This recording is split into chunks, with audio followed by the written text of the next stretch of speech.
Hello everybody, Mike here, and I want to give my initial early game impressions of Avowed as far as my thoughts on the game so far is. I just started playing it on launch just like anybody else. I didn't get a key for it. I didn't pay for the premium edition, play 5 days early, anything like that.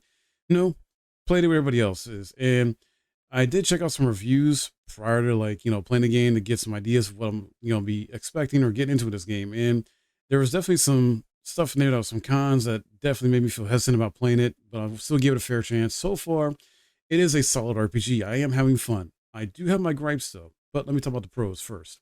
So visually, looks pretty good. Not too bad visually. The combat is fun, and there's some things you do there that's a little fun and engaging. Um, the puzzle solving and trying to traverse and stuff like that. A little bit of parkour stuff is fun. It's good. Feels good. The writing so far is okay, decent. Nothing too crazy out of the ordinary. It feels fairly safe so far in terms of what the overall game design is, from the writing, gameplay, visuals, etc. I did laugh one good time so far, so it's a little bit humorous. I've been playing. I put in what? Let's see. At the time now, it's like 10. Um, yeah, a little bit past 10. I've been playing since I want to say 2:30 or so. So almost 8 hours. Yeah. So basically 4+ hours worth. The map and everything like that is cool. There's a bunch of side content to do. Once you do after finishing the tutorial part in area, it opens up more to you, and it's up to you if you want to take on the side content. Obviously, the side quests, and there's bounties and stuff like that you can collect from a bounty board, and it's all optional. You don't have to do it. You just keep doing the main story if you want. The boss fights, though, well, okay, feel disappointing for the most part. That's one of the cons that I have with it is the boss fights are just so far just essentially a more tankier version of a regular enemy I've already fought, where it's a bear or a regular enemy, and they may have a different one unique ability thing where they might do a projectile maneuver or something like that at you or something else. So that's a little worrisome to me. Um, that tells me possibly, because I did hear and read about some of the behind the scenes development issues on this game. Either maybe that's either lazy development or rushed development. Maybe they were rushed to get the product out, so they couldn't do certain things that they intended to do. I know the devs admitted to not being able to make it on a Elder Scrolls Skyrim type of scale like they wanted to, so they had to bring it down into what it is we're playing now. So unfortunately, it's a con. The boss fights don't feel all that great in terms of just being different, unique, and fun in that aspect. More just tanky, and been treating them mostly the same so far, as far as it's dodge when appropriately, block when appropriately, and just get off my charge moves and attacks and other stuff like that. The companions are good though. I'll say that the companions you get so far in the game, they actually contribute to the combat. They help out, take out enemies, stuff like that. It's not like Dragon Age where you don't have to worry about them going down. They actually do go down if you do not help them out in combat. So that is a key thing there. Not a ton of enemy variety so far. That's another con of mine that I'm not liking, and I know a few of the reviews have talked about that as well, where there's not really enemy variety, which is unfortunate. So yeah, going through that, but the exploration has been fun, finding stuff out there in the environment. Uh, the loot goblin side of me wanted more loot to get, and there's just not a ton overall. There's stuff in the environment you think would either be able to be lootable, or maybe there's a hidden wall or something like that you think of behind, and it's not there. It's not or something behind a waterfall or something like that, or a small waterfall. Nope, nope. So that's disappointing. But as far as a little bit of the parkour stuff and traversal and figuring out puzzles and how to get into stuff, it's pretty fun. Lock picking is simple though. There's no mini game thing to it at all. It's just if you have a lock pick, you just hold down the button and then lock pick. That's it, or the right key for a place to get into. I will give them credit though, as far as the dialogue, as far as choices for the most part, do feel like they have weight to them, like consequences. Although there was a main story thing that happened where I made a decision, and then not too long after that, um, it kind of came back to the same character in the story, and end up having to side with that character anyway. So it felt like the earlier decision I made was not really impactful at all, or didn't matter, because you essentially were stuck going down this scripted route. and that's worrisome for me as well.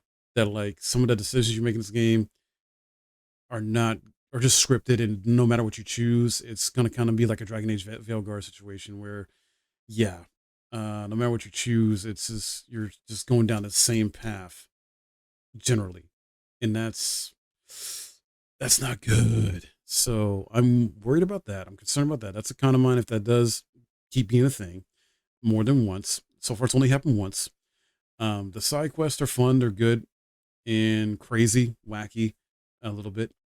Weapons. There's so far not a ton of different like weapons. You got like pistols, rifles. You got two-handed weapons like a great axe or something like that. You got sword, shield, axe, one-handed, things like that.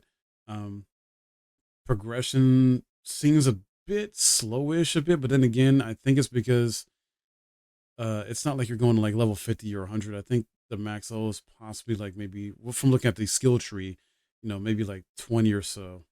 I'm not trying to spoil too much, but I'm thinking that's why the progression is a little bit slow there, or feels not too fast. It's maybe because of that. But seems like there's always something to do. If you decide to engage in the side content on top of the main story stuff, there's always something to do. There's stuff to explore, which is good. I haven't even fully been done exploring the first region yet, or zone or whatever yet. So I haven't killed all the enemies yet or nothing yet either. So I'm still engaging in that. So I'm having fun mostly, despite my gripes about the game. But I am worried about the long run of it, as far as how I'm going to feel towards the mid game and late game if some of these gripes are not addressed, and it still ends up being like what the reviewers have talked about, where I mean, poor enemy variety. Okay, I'll deal with that. Sure.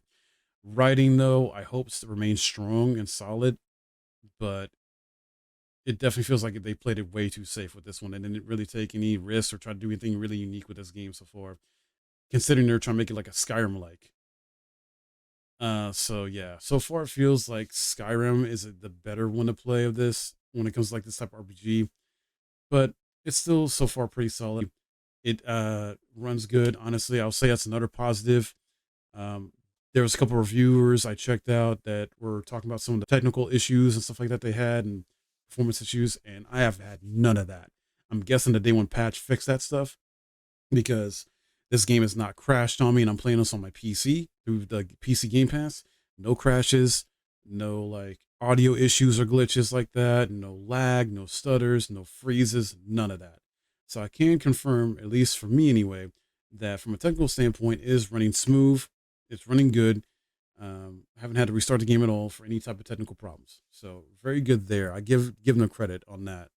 Obsidian did a good job there. But overall, with the story, gameplay, visuals are good. Writing's pretty good so far. Like I said, I know I'm probably repeating myself, but I'm just like, yeah, just collecting my thoughts here and going over this. But just the combat is fun, but feels easy. Enemies feel too easy so far, and it's like I haven't died at all yet, and I've been playing this for like almost 8 hours so far, and I'm playing on normal, not playing on hardest difficulty like that, just because I feel like there should be a fun, fair challenge or normal mode for these type of games too. But so far, not so much. The boss fight's been pretty standard and easy, not hard to figure out. The puzzles have been, or like the type of puzzles, are like ways to get into like areas. They give you options, but been fairly simple and easy to figure out. So yeah, that's my early thoughts on it so far. I might end up doing a review of it when I beat it. I'm having fun with it. Still, I'm gonna try and keep having fun with it. Hopefully, I still like it. And yeah, and I still kind of recommend it to you guys that haven't checked it out yet. If you got Game Pass on Xbox Series X or PC, I don't know if it's worth the full price yet of $70. So I can't say buy it, but it is cheaper on CD Keys. I'm partnering with them. If you want to go check out my link in the description below, and if you decide you want to buy it anyway, you can go that route and do that. But that's my thoughts so far on it. Hopefully, it improves as I keep playing it, and I keep having fun with it. But I'll let you guys know.